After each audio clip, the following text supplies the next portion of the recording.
nous sommes gestionnaires de l'ensemble du réseau fluvial en France, excepté une partie du Rhin et du Rhône, près duquel nous nous trouvons ici, qui est donc concédé à la CNR.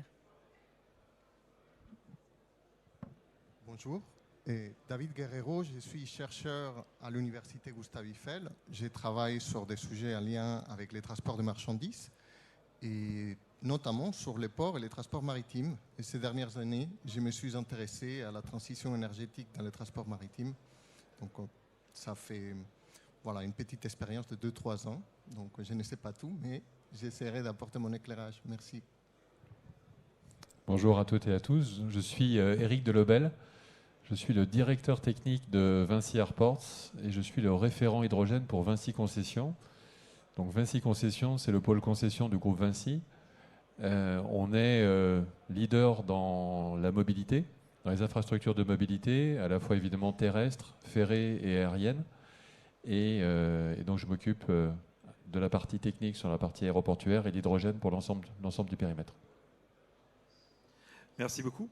Alors, pour bien commencer cette conférence, parce que quand on a préparé la conférence ensemble, je me suis dit c'est quand même assez incroyable. C'est un peu la question de l'œuf ou la poule. C'est-à-dire, est-ce que c'est les infrastructures qui influent le mix énergétique des véhicules, ou est-ce que c'est le mix énergétique des véhicules qui va influencer les infrastructures? Alors, c'est l'œuf ou la poule? Qui veut répondre? Dans quel sens ça marche? Est-ce qu'il y a déjà un sens? Non, je pense qu'il faut agir sur les deux bouts, à la fois sur l'œuf et sur la poule, à la fois sur l'offre et sur la demande. Donc au niveau, pour prendre l'exemple des infrastructures aéroportuaires, donc, on travaille main dans la main avec la société Airbus. Airbus donc, qui a fait le pari de l'hydrogène pour la nouvelle génération de ses aéronefs. Donc là, c'est côté œuf ou poule, en tout cas c'est côté demande. Et au niveau de l'offre, donc de notre côté, nous en tant qu'opérateurs d'infrastructures aéroportuaires, notre rôle, c'est d'adapter les infrastructures aéroportuaires pour que demain, ou plutôt après-demain, puisqu'on parle de 2035, on soit au rendez-vous de l'hydrogène, et en l'occurrence de l'hydrogène liquide, pour pouvoir alimenter en hydrogène liquide les réservoirs des futurs aéronefs d'Airbus qui voleront donc notamment à l'aéroport de Lyon. Cécile?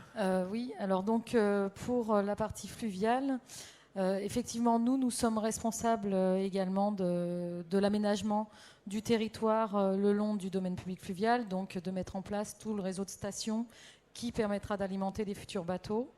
En revanche, la réponse, elle n'est pas aussi simple pour nous, puisqu'on a plusieurs usages, plusieurs profils de bateaux pour lesquels, finalement, la demande énergétique n'est pas la même, et donc la réponse énergétique n'est pas la même également. Donc, on s'inscrit plutôt dans un mix énergétique, et on a vraiment besoin de savoir quels vont être les besoins, pour ne pas le répéter, de la flotte dans les années qui viennent, notamment dans les grosses échéances que sont 2030 et 2050. Et pour ce faire, on est en train de construire notre feuille de route avec un partenaire qui s'appelle l'IFPEN. Cette feuille de route nous permettra ensuite de positionner et d'avoir un maillage, on l'espère, optimal d'avitaillement et de distribution des futures énergies pour le secteur fluvial. Donc quand je parle des futures énergies, on a donc l'électricité, l'hydrogène, comme vous le précisiez, le gaz, le biogaz et aussi tous les biocarburants qui sont en devenir, enfin les carburants biosourcés, voire avancés, qui sont en devenir et qui peuvent intéresser également une partie de la flotte. Merci. Alors, par rapport à ce qu'on s'était dit avec David, hub, il faut entendre hub, pas forcément dans le sens d'extrémité des réseaux en étoile, mais sous un sens beaucoup plus large, puisqu'en fait on parle dans le libellé de la conférence de hub aéroportuaire. Alors il y a des avions, il y a des bateaux, mais grosso modo c'est quoi la différence entre un hub avec des avions et un hub avec des bateaux par rapport à la partie énergétique? Alors, je ne me connais pas trop pour le secteur aérien, mais en tout cas, alors, dans les domaines maritimes, déjà les navires sont plus lents, donc ils peuvent, peut-être le besoin de vitesse dans les opérations il est moindre, donc pour les opérations au sol. Donc par exemple, lorsqu'on assure du transbordement, les conteneurs, par exemple, ils peuvent rester quelques jours, voire quelques semaines dans les ports, ce n'est pas un problème. Dans les domaines aériens, pour assurer les interconnexions entre les vols, il faut qu'il y ait de la vitesse. Donc il faut travailler très vite. Et cela constitue déjà une différence importante sur les opérations dans l'un et dans l'autre. Il y a aussi, je pense, sur les solutions qui peuvent fonctionner pour décarboner l'aérien et les maritimes. Dans les domaines du maritime, on est moins contraint par les poids. Donc on peut éventuellement porter des grosses batteries à l'intérieur d'un navire, même si sur de longues distances, ce n'est pas envisageable parce que ça réduit beaucoup la capacité du navire. Mais ce sont des choses qui sont plus difficilement envisageables dans les avions parce que voilà, la capacité des avions à porter des poids lourds, enfin, ils ne sont pas faits pour ça. Donc peut-être là, quelques-unes des différences principales. Alors, par rapport à la question précédente, sur laquelle je n'ai pas répondu, qu'est-ce qui vient avant le port, enfin, qu'est-ce que ça doit émaner cette initiative des ports, la question de l'œuf ou de la poule, ou des compagnies aériennes. Dans les maritimes, j'ai rejoint un peu mes camarades, c'est un peu la même chose. C'est-à-dire il faut que du côté des autorités portuaires des ports, on puisse assurer l'approvisionnement des navires. Et donc cela demande des investissements très lourds, donc de la complémentarité par rapport aux politiques des États, d'organisations régionales comme la Commission européenne, des financements très lourds. Et de l'autre côté, les compagnies maritimes que doivent arriver à dégager des financements privés très importants. Et donc les grandes compagnies maritimes comme Maersk, comme CMA CGM, sont mieux positionnées que les autres, sont très en avance sur certaines technologies, comme les méthanols dans les cas de Maersk, ou comme les GNL dans les cas de CMA. Donc c'est un peu de deux. On ne peut pas faire sans... Enfin, si les compagnies maritimes ne peuvent pas suivre, c'est très difficile qu'on puisse décarboniser les secteurs. Donc il y a un rôle moteur important. D'accord. Et donc en aéroportuaire, la notion de hub, elle est déjà assez naturelle. Comme vous le disiez, un hub, et l'aéroport de Lyon est un hub régional, comme vous le savez probablement. Donc cette notion de hub dans l'aérien est vraiment quelque chose d'assez naturel. La dimension, ça prend une autre dimension lorsqu'on parle d'hydrogène, parce que en fait, en étant concessionnaire opérateur d'un aéroport, vous êtes un peu le chef d'orchestre de toutes les parties prenantes qui font tourner un aéroport. Il y en a beaucoup, évidemment. Il n'y a pas que l'opérateur aéroportuaire, il y a ce qu'on appelle les grands handlers, il y a aussi tous les opérateurs de cargo. Et donc, en étant un peu chef d'orchestre de tout ça, on a un rôle à jouer pour que l'utilisation de l'hydrogène soit diffusée, pas simplement dans notre propre scope 1 et 2, mais qui soit aussi diffusée au niveau de notre scope numéro 3, c'est-à-dire que les partenaires de la plateforme aéroportuaire utilisent de plus en plus l'hydrogène. Notre rôle, c'est de le promouvoir. Notre rôle, c'est d'aménager et d'installer des installations, des facilités hydrogène sur l'aéroport, comme on va le faire sur l'aéroport de Lyon, pour que cet hydrogène soit à la disposition de l'ensemble des parties prenantes, et notamment tout ce qui concerne le cargo, le fret, la logistique. C'est une grosse activité. Après, ce qu'il faut aussi prendre conscience, c'est que lorsqu'on parle d'aéroport, on parle souvent de pôle intermodal. C'est-à-dire que pour venir à l'aéroport, il faut des cars, il faut des voitures. Lorsqu'on parle d'aéroport, on parle d'activité cargo, on parle d'activité de fret, de logistique. Donc il y a beaucoup de flux finalement qui convergent ou qui partent d'un aéroport. Et là aussi, on a une dimension de hub évidemment très intéressante. Et lorsque vous regardez chacun des éléments constitutifs de ces hubs, il y a forcément des cas d'usage d'hydrogène. Et donc, on a une véritable opportunité sur les plateformes aéroportuaires pour massifier les besoins et les cas d'usage et faire que l'hydrogène, avec ce souci de massification par rapport aux économiques qui tournent sur les installations hydrogène, qu'on puisse effectivement faire émerger d'installations hydrogène en massifiant les besoins au niveau de la plateforme aéroportuaire. Donc c'est vraiment une infrastructure de mobilité assez idoine, assez idéale pour faire émerger l'hydrogène comme nouveau vecteur énergétique sur ces infrastructures de mobilité. Alors, le législateur, lui, dit attends, et puis au bout d'un moment, on se dit là, il faut y aller, donc on va quand même prendre un peu de temps. On se laisse jusqu'à 2050 en pensant qu'il y a du temps devant nous. Tout à coup, vous dites, mais 2050, en fait, au vu des infrastructures, de les modifications des infrastructures, c'est demain. Donc, comment vous travaillez en fait à ces transitions? Depuis quand déjà vous travaillez sur cette question-là et comment vous travaillez sur ces questions-là? J'ai entendu parler de feuilles de route, de groupements de réflexion avec des métiers très différents. Comment vous faites du coup? Alors, il y a plusieurs questions dans votre question. On a commencé à s'interroger sur une éventuelle feuille de route et sur la transformation du secteur fluvial il y a à peu près une dizaine d'années. Donc on s'est quand même rendu compte que les technologies n'étaient pas encore au rendez-vous, les vecteurs énergétiques étaient en train de se développer, que tout ça est encore même aujourd'hui très prospectif. Même si on voit des stations hydrogène aujourd'hui voir le jour, même si on a des bateaux qui se construisent à l'hydrogène, même si, tout ça c'est quand même des projets pilotes, hein, donc c'est quand même difficile d'avoir, de se projeter. Donc on a 2 étapes, hein. Il y a 2050 et 2030. Donc 2030, l'objectif c'est moins 50% de GES, 2050 c'est la décarbonation totale, voire moins 90% de GES pour l'ensemble des secteurs, et notamment le secteur fluvial. Donc nous, ce qu'on s'est dit, c'est qu'au regard de toutes ces propositions qui nous viennent des énergéticiens, des industriels, il fallait qu'on essaye de voir un peu plus clair sur nos besoins. Donc 2 choses se sont construites. On s'est engagé dans la transition en signant des engagements pour la croissance verte, fluviale et maritime. Donc vous parliez des ports maritimes, effectivement il y a des ports fluviaux, des ports maritimes, je ne sais pas si c'est le lieu pour expliquer la différence entre les deux, mais un port maritime est sur une façade maritime, un port fluvial est ce que l'on appelle un port intérieur, donc le long d'un fleuve, comme le port de Lyon est ici donc dans la métropole de Lyon. Et donc on a donc signé ces engagements pour la croissance verte avec l'ensemble de la profession, avec l'État.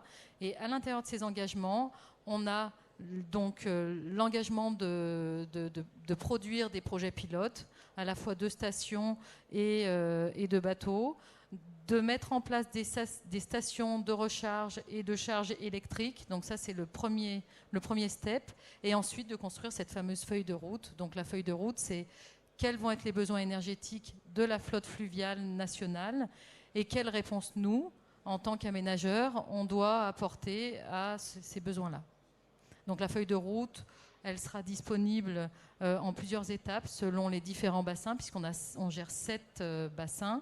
Et donc elle sera disponible en avril pour le bassin Rhône-Saône et de manière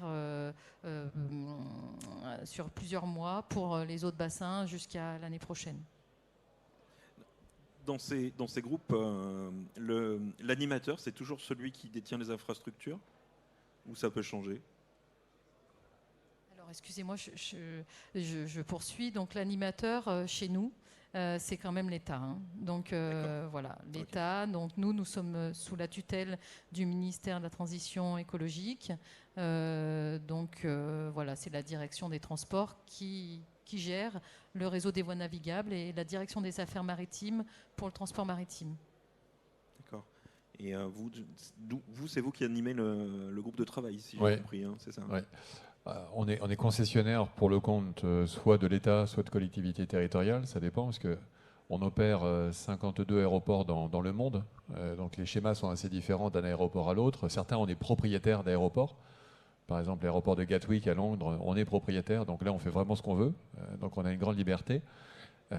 Évidemment, il y a toujours d'autres contraintes, mais le cas générique, le cas général, c'est plutôt concessionnaire pour le compte d'une collectivité ou de l'État. C'est le cas qu'on a au Brésil, c'est le cas qu'on a ici. Et en tant que concessionnaire pour le compte de l'État ou d'une collectivité, on a évidemment des droits et des devoirs, et on a des responsabilités. Et sur ce sujet de la transition énergétique, on est vraiment en première ligne, et on est force de proposition. Si je prends l'exemple, alors déjà peut-être pour vous dire, on parlait de feuille de route. Je pense qu'il est intéressant de souligner, de partager le fait que dans le transport aérien, je pense que c'est un des rares secteurs industriels où on a une convergence totale de tous les acteurs. C'est-à-dire qu'on a une feuille de route commune. Commune à qui? Commune aux fabricants d'avions, je citais Airbus tout à l'heure, commune aux opérateurs aéroportuaires, tels que nous, Vinci, mais ADP pareil, commune aux autres agents, tout ce qu'on appelle les ground handlers, ceux qui opèrent les bagages, les passagers, les avions.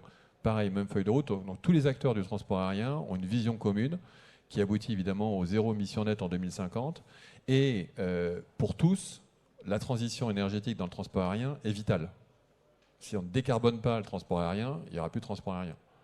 Donc on est animés tous, chacun dans son secteur, dans son segment, on est animés par ces transitions énergétiques qui passent par l'hydrogène. Et là je rebondis sur votre première question sur le mix énergétique, mais pas que l'hydrogène. C'est-à-dire qu'on couple à l'hydrogène les biocarburants durables, on couple à l'hydrogène et aux biocarburants durables tout ce qui est progrès technologique sur l'avion, moteur et fuselage. On y agrège aussi tout ce qui est amélioration des procédures opérationnelles au sol comme en l'air. Tout ça constitue un panel de leviers qui sont absolument nécessaires pour atteindre notre objectif commun de zéro émission nette en 2050. Donc l'hydrogène est un des leviers. Un levier considérable qui va prendre une part de plus en plus importante à partir de 2030. Mais pour revenir à votre question, oui, on est moteur, oui, on est acteur, oui, on est stimulateur. Et donc, par exemple, très concrètement, on a signé un partenariat avec Airbus et Air Liquide sur l'aéroport de Lyon, mais d'une façon plus générale. Et on a concrètement des groupes de travail pour faire évoluer la législation, la réglementation, puisque, comme vous pouvez l'imaginer, l'introduction de la molécule d'hydrogène dans un aéroport, qui est un environnement ultra réglementé, forcément pose question. Un côté un peu chamboule tout, quoi. Et donc, si on veut être au rendez-vous de l'hydrogène gazeux à horizon 2025, liquide à horizon 2035, il faut s'y atteler dès maintenant et au contact des autorités régulatrices, des autorités de réglementation, faire évoluer, voire même bâtir la réglementation pour que l'hydrogène puisse arriver en toute sécurité sur les plateformes aéroportuaires. Donc ça fait partie des groupes de travail que l'on a avec Air Liquide, avec Airbus, avec nos partenaires, pour que, au niveau de la réglementation, ça soit effectivement bien anticipé et qu'à horizon 2025 pour le gazeux et 2035 pour le liquide, on puisse effectivement servir, délivrer de l'hydrogène sur les plateformes aéroportuaires en toute sécurité. David, le monde académique est associé à ces groupes de travail ou c'est les entreprises, enfin c'est les acteurs qui vous sollicitent ensuite individuellement? Comment ça Alors, fonctionne? si le monde académique il est sollicité, il faut dire que dans les domaines maritimes, c'est l'Organisation maritime internationale qui joue un rôle important. C'est-à-dire les États, ils se réunissent et donc au sein de cette organisation, les objectifs dans les maritimes sont un peu différents de ceux qui ont été évoqués, sont peut-être un peu plus réalistes. C'est 50% des émissions de 2008, donc à l'horizon 2050, réduction totale, c'est-à-dire suppression totale du CO2 dans les émissions à l'horizon 2100. Et même comme ça, c'est vraiment un objectif qui n'est pas tout à fait réaliste. Alors pourquoi? C'est parce que la durée des actifs dans les domaines maritimes, elle est très longue. On a des ports, on a des infrastructures qui peuvent durer plusieurs siècles. Donc, des objectifs à 30 ans sont très difficiles à atteindre parce qu'il faut renouveler ces infrastructures. Et alors, ce n'est pas vrai. Pour les ports, on peut avoir du transport décarboné avec les mêmes quais et les mêmes infrastructures. Mais en revanche, pour les navires, c'est problématique parce que la durée de vie moyenne des navires, c'est 30 ans. Donc, aujourd'hui, on est à 2022. Est-ce que c'est réaliste de dire qu'on va atteindre une réduction de 50% des émissions? Je ne suis pas du tout sûr. Et la plupart des experts ne le sont pas non plus. Alors, les universitaires sont associés dans ces tables rondes de l'Organisation maritime internationale. Donc, sont régulièrement associés parce que là, il y a des experts qui travaillent sur l'impact du transport maritime sur les transports maritimes, sur la viabilité des différentes technologies. Et donc ça, c'est quelque chose de bienvenu. Si on ne laisse pas uniquement les entreprises décider des futurs objectifs, même si on en tient compte. D'ailleurs, il y a eu un rapport de Transparency International, c'était assez récent, dans lequel il critiquait un peu la transparence de la prise de décision au sein de l'OMI. Et donc qu'il fallait vraiment améliorer cette transparence pour savoir quelle part des décisions revient aux entreprises qui ont leurs propres intérêts, leur propre agenda, et quelle part de la responsabilité, ça revient aux États, aux associations de défense de l'environnement, etc. D'accord, merci. Et Eric, juste assez rapidement, vous m'avez dit quand on a préparé la conférence que l'hydrogène gazeux allait servir de transition à l'hydrogène liquide. Vous pouvez nous en dire un petit peu plus là-dessus? Oui, un peu dans le prolongement de ce que je disais précédemment. En fait, on a une phase de familiarisation de l'hydrogène sur une plateforme aéroportuaire. Et donc, pour être certain d'être au rendez-vous de l'hydrogène liquide, qui est le but ultime, puisque nous, notre rôle premier, c'est comme de faire atterrir et faire décoller des avions. Donc, pour être sûr et certain d'être bien au rendez-vous de 2035, l'hydrogène liquide, il nous est apparu assez évident qu'il fallait qu'on ait une étape intermédiaire, donc l'étape de l'hydrogène gazeux. Il se trouve que par ailleurs, il y a déjà un marché pour ça.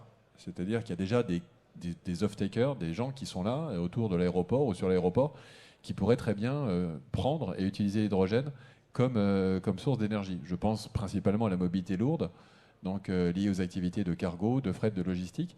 Et donc c'est avec eux que l'on travaille pour que cette étape intermédiaire, donc cette étape de l'hydrogène gazeux, à horizon 2024-2025, puisse effectivement arriver et que l'on puisse, à travers eux, adresser des besoins en hydrogène gazeux, mais aussi participer à la familiarisation de l'hydrogène sur une plateforme aéroportuaire. Donc c'est un peu du deux en un. D'accord. Quand on a échangé, on a évoqué aussi donc cette phase de transition que vous évoquiez, Cécile. La question, c'est que les bateaux vont pas doubler de volume, les avions vont pas doubler de volume, les aéroports et les hubs vont pas doubler de volume. Et pourtant, dans cette phase de transition, il faut avoir encore un peu de machines et de conteneurs d'essence. Il faut avoir un peu préparé l'hydrogène. Il faut avoir un peu, donc, une petite partie du mix énergétique, en fait, dans ses capacités propres. Comment on fait ? Est-ce qu'on divise par deux les conteneurs, le réservoir dans les avions et dans les bateaux ? Est-ce qu'on trouve de la place ailleurs en extérieur ? Comment ça marche tout ça dans cette phase de transition ? Alors, je ne sais pas comment ça se passe pour l'aérien, mais nous, on a quand même différentes typologies de bateaux. Donc, pour chaque typologie de bateau, on abordera les choses différemment. Par exemple, quand on transporte des passagers, on a de l'espace pour mettre des batteries et on a un poids disponible pour pouvoir mettre des batteries. Quand on transporte, en revanche, du fret sur des longues distances, là, en fait, c'est là où les choses se complexifient et où on doit trouver suffisamment de place au niveau des réservoirs pour garder la même autonomie que l'on aurait eue avec le GNR. Donc effectivement, il y a des réflexions, c'est encore pas vraiment au point, tout ça. On marche à tâtons, enfin, on avance à tâtons et on imagine que par exemple, pour du transport de conteneurs, on pourra hybrider les bateaux, mettre des batteries comme prolongateur d'autonomie associés à des groupes électrogènes.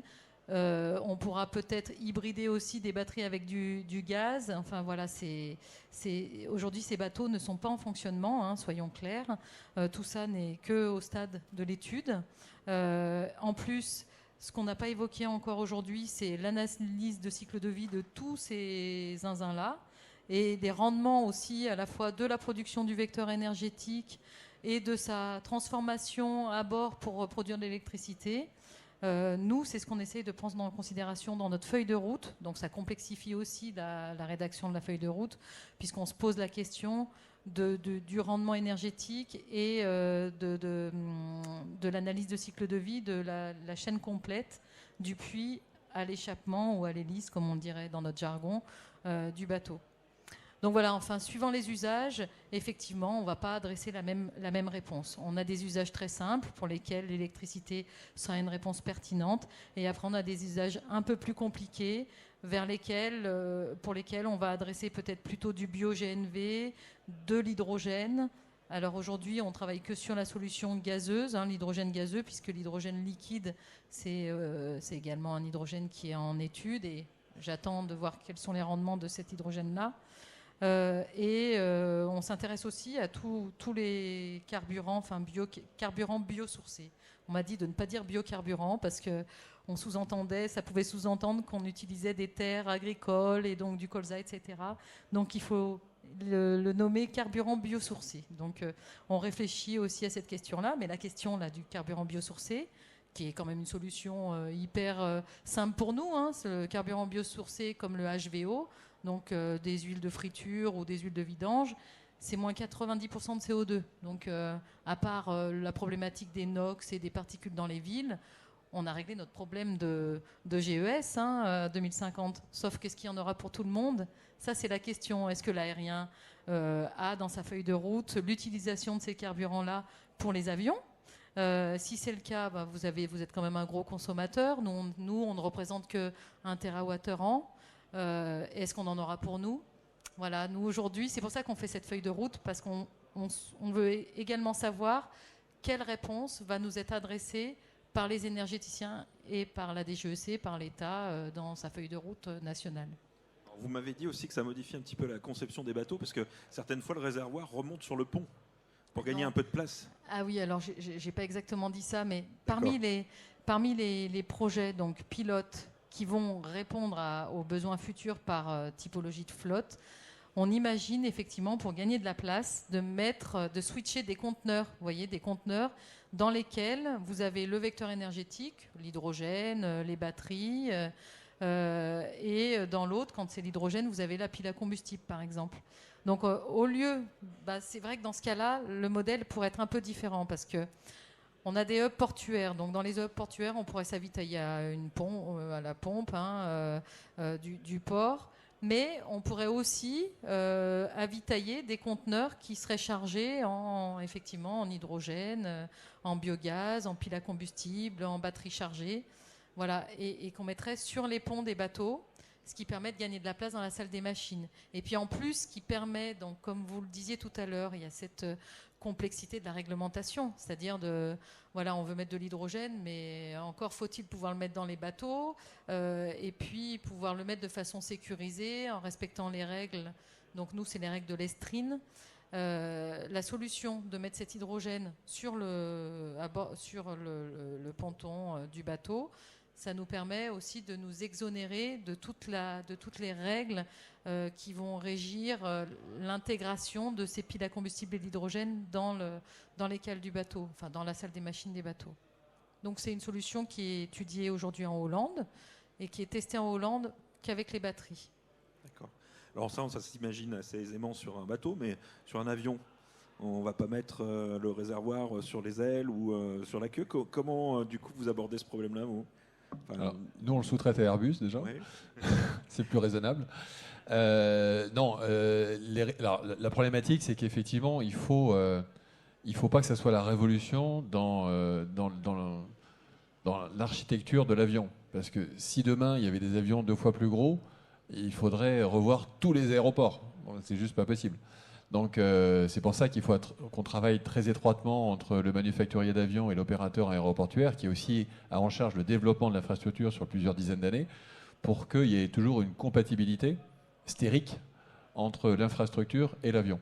Et c'est donc évidemment ça qui a poussé Airbus à réfléchir à l'hydrogène, mais pas l'hydrogène gazeux, l'hydrogène liquide, pour que ça puisse vraiment tenir dans des volumes raisonnables et compatibles avec un fuselage d'un monocouloir à 320 qu'on peut prendre assez régulièrement. Donc les réservoirs seront plutôt logés en queue d'avion, pas dans les ailes, plutôt en queue d'avion. Ça va nécessiter probablement d'allonger un peu le fuselage, mais dans des dimensions tout à fait acceptables par rapport à la dimension des postes avions, des parkings avions sur les aéroports. Par contre, la problématique, c'est une problématique d'alimentation, d'avitaillement de l'hydrogène liquide, puisque pour rappel, l'hydrogène liquide, c'est quand même moins 253 degrés Celsius.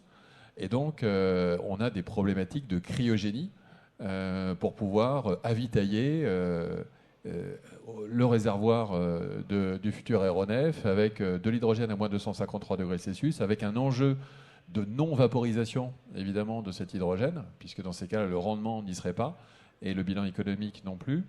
Donc on est sur toutes ces problématiques-là. On a aussi d'autres problématiques, par exemple, s'assurer que l'on pourra toujours charger en hydrogène liquide l'avion en même temps que le débarquement et l'embarquement des passagers, pour qu'on reste dans des tours d'avion, des turnaround d'avions tels que demandés par les compagnies aériennes de l'ordre de 30 à 35 minutes. Donc on a des enjeux réglementaires, des enjeux opérationnels, des enjeux économiques, évidemment. Il faut qu'à un moment, il faut que ça vole, entre guillemets. Donc il faut que la molécule d'hydrogène soit acceptable sur un plan économique.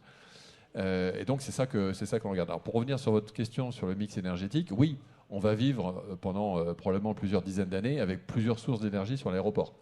C'est-à-dire qu'on aura notre traditionnel jet à 1, tanké dans les réservoirs que vous pouvez voir. On aura probablement pas forcément tout le partout, mais des cuves dédiées aux carburant biosourcé ou biocarburant durable. Et puis on aura des installations d'hydrogène et d'hydrogène liquide. Donc on va vivre avec ça, et donc de l'importance d'y réfléchir dès maintenant pour intégrer dans le développement, dans les schémas de développement de l'aéroport, les évolutions des fuel farms et des installations donc, énergétiques de l'aéroport pour pouvoir faire cohabiter ces trois sources d'énergie et être toujours, évidemment, en mesure de répondre à la demande des compagnies aériennes qui sont nos clients, au même titre que les passagers. D'accord. Alors, dans les pays du Nord, quand on parle de changements comme ça des véhicules, on se dit, bon, bah, on va mettre un peu d'investissement, ça va prendre quelques années, et puis on sera globalement pas trop loin des objectifs dans les temps qui nous sont donnés. Mais quand on a préparé la conférence, vous m'avez dit, David, mais oui, ça c'est bien joli pour les pays du Nord, mais les avions, ils vont être vendus. Ceux qui sont en utilisation actuellement, ils vont être vendus aux pays du Sud. Et donc vous, l'objectif de 2030, on l'a entendu un petit peu dans vos précédents propos, 2030-2050, vous n'y croyez pas beaucoup en fait au niveau mondial. Est-ce que vous pouvez nous expliquer un peu ça? Alors, je parle pour les bateaux et pas pour les avions, qui est plutôt le domaine de mon camarade. Mais alors, c'est un cas très clair dans lequel les compagnies maritimes, et qui sont leaders dans la containerisation, ils ont des fonds très importants. Et ils ont une position de marché qui est assez de leader.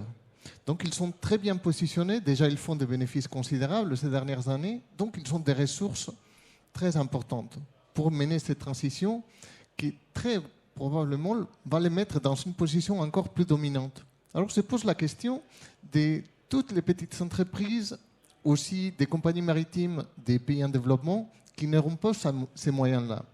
Et comme le réchauffement climatique est un problème global, et les actions des pays en développement seront très inefficaces si elles ne sont pas suivies par d'actions aussi dans les pays en développement. Surtout si on fait du cascading, que c'est ce processus qui consiste à redéployer sur des routes secondaires des navires qui ne sont plus utilisés sur les routes principales.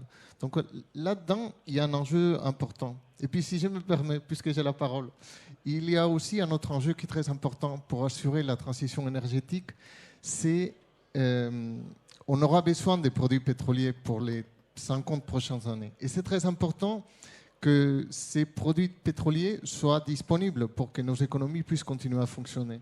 Actuellement, il y a un problème pour attirer des fonds pour mener de la prospection pétrolière. C'est l'Arabie saoudite qui les dénonce. C'est aussi donc les milieux financiers aux États-Unis qui en parlent. C'est aussi un peu le secteur du transport maritime. C'est qu'actuellement, les compagnies de prospection pétrolière, les acteurs du secteur, se trouvent un peu à court des fonds. Alors, c'était les méchants de l'histoire, mais quelque part, on aura besoin d'eux si on veut assurer cette transition énergétique sans qu'il y ait des crises majeures, des guerres, comme actuellement celle qui est entre l'Ukraine et la Russie. Donc, des tensions, il y en a. Et on aura besoin de ces produits pétroliers pour la transition. Donc, il ne faudrait peut-être pas trop, enfin, je veux dire, il faudrait quand même ne pas perdre de vue qu'on a besoin de pétrole aussi et que c'est important de peut-être. J'ai craint quand même qu'il y ait une sorte de bulle spéculative autour des investissements dans la transition énergétique, qu'on laisse de côté les énergies carbonées qui sont quand même très importantes pour continuer à faire fonctionner nos économies, le maintien de notre niveau de vie et aussi pour les pays en développement qui en dépendent aussi de l'exportation de ces matières premières et on n'a pour l'instant pas prévu grande solution de remplacement. D'accord.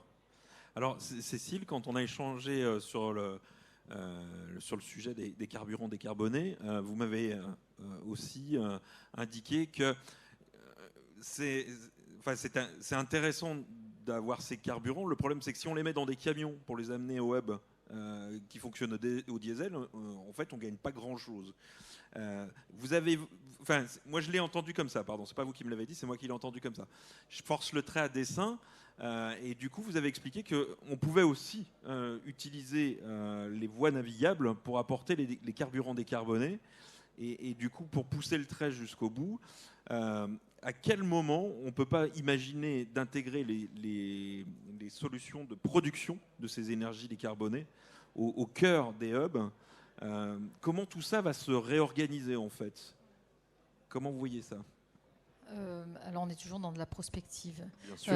Et je partage ce que vient d'évoquer notre collègue, c'est que on aura du mal à se passer du gasoil pendant les prochaines années. Et à mon avis, ça risque de durer quand même. En effet, même pour le secteur fluvial, qui est quand même un moindre consommateur par rapport au secteur maritime.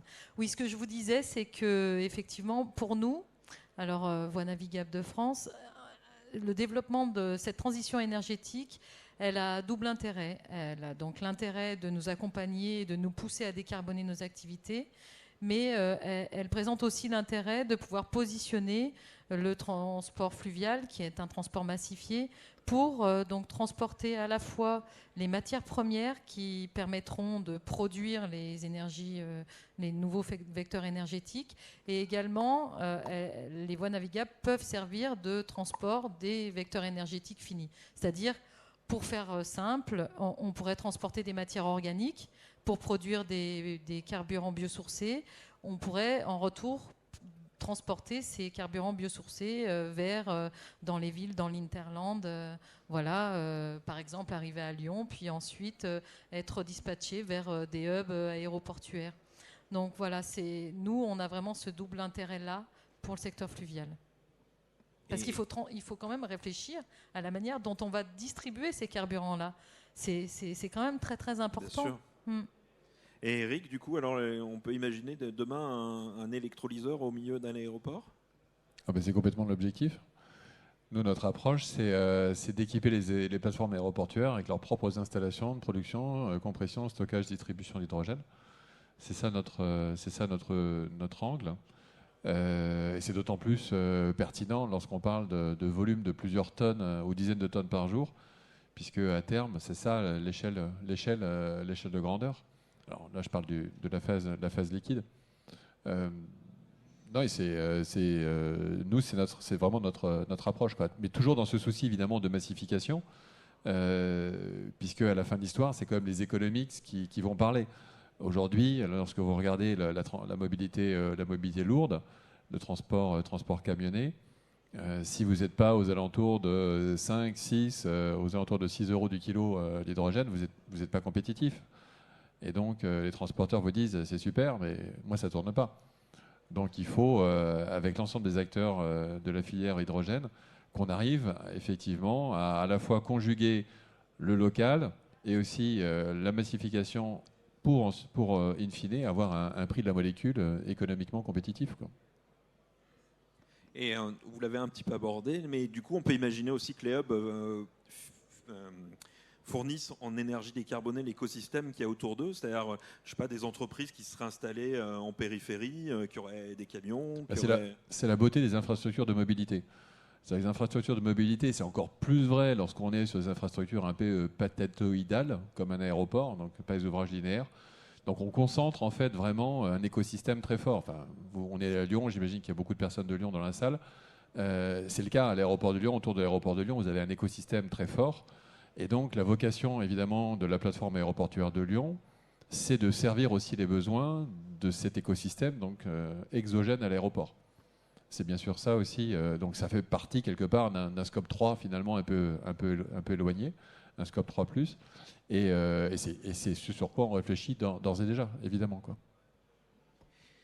Et petite question de fin, mais comment vous intégrez, comment vous abordez la problématique de sécurité ? Parce que, à la limite, on se dit que on a l'habitude de voir des grandes cuves avec de l'essence, mais on se dit que c'est géré depuis des dizaines d'années, donc tout le monde connaît les principes de sécurité qui vont bien, et d'ailleurs, il y a peu d'accidents. Mais là, on parle effectivement dans le mix d'avoir un peu d'essence, un peu d'hydrogène, un peu de gaz, un peu plein de choses. Et du coup, ça a tendance à faire peur un peu. Comment vous abordez ces problématiques de sécurité, en fait ? En toute confiance et en travaillant avec les gens qui savent, donc avec les organismes de réglementation. On a quand même un peu de track record, c'est-à-dire que l'hydrogène, c'est déjà utilisé dans le spatial. Donc le stockage de l'hydrogène liquide, et le groupe Vinci est plutôt bien passé, puisqu'on a une branche spécialisée justement dans l'hydrogène liquide à Kourou. On a 50 ans d'expérience. On a 50 ans d'expérience dans le stockage de l'hydrogène liquide, et donc c'est quelque chose en termes de sûreté qui est maintenant plutôt bien maîtrisé.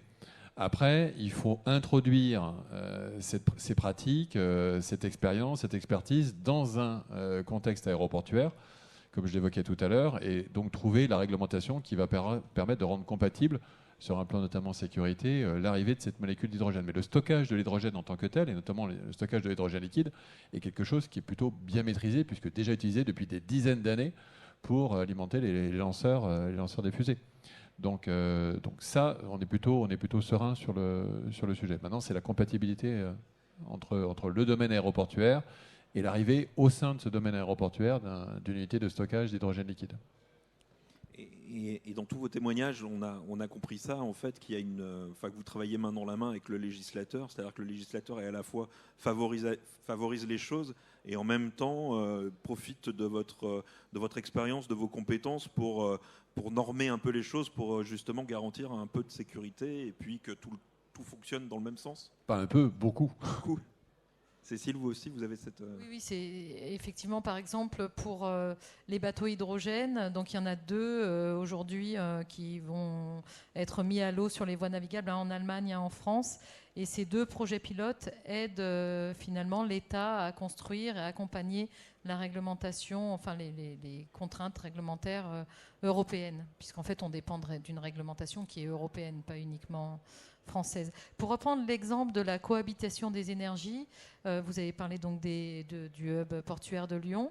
Il y a en parallèle le port de Lyon, qui est donc ici dans le centre de Lyon, dans lequel vous avez le quai des énergies. Je ne sais pas si vous le connaissez, mais c'est dommage d'ailleurs que la CNR ne soit pas là, puisque c'est la Compagnie nationale du Rhône qui est concessionnaire de ce port de Lyon et qui gère donc cette station multi-énergie qui est donc dans le port, dans l'enceinte même du port, et qui distribue à la fois de l'hydrogène, du gaz et puis de l'électricité, je crois, ça je ne m'en souviens pas, mais en tout cas, il y a de l'hydrogène et du gaz. Et aujourd'hui, tout se passe bien. Bon, voilà. Super. Bon, écoutez, c'est l'heure de fin. Est-ce qu'il y a une question peut-être dans le public? Alors, Monsieur Dufond?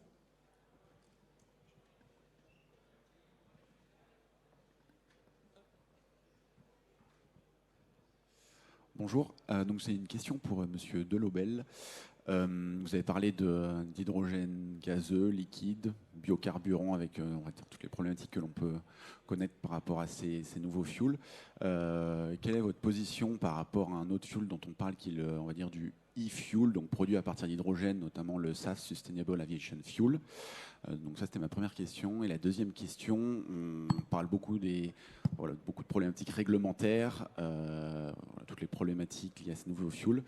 Quand on sait toute l'énergie qui est nécessaire pour produire ces nouveaux e-fuels ou hydrogène, quelle est votre stratégie en termes d'approvisionnement électrique? Parce que typiquement aujourd'hui, avec les prix énergétiques actuels, s'il n'y a pas une sécurisation de l'approvisionnement énergétique, l'électrolyseur ne tourne pas. Alors, Merci. sur la question des e-fuels, c'est complètement pertinent et ça rentre dans notre mix énergétique.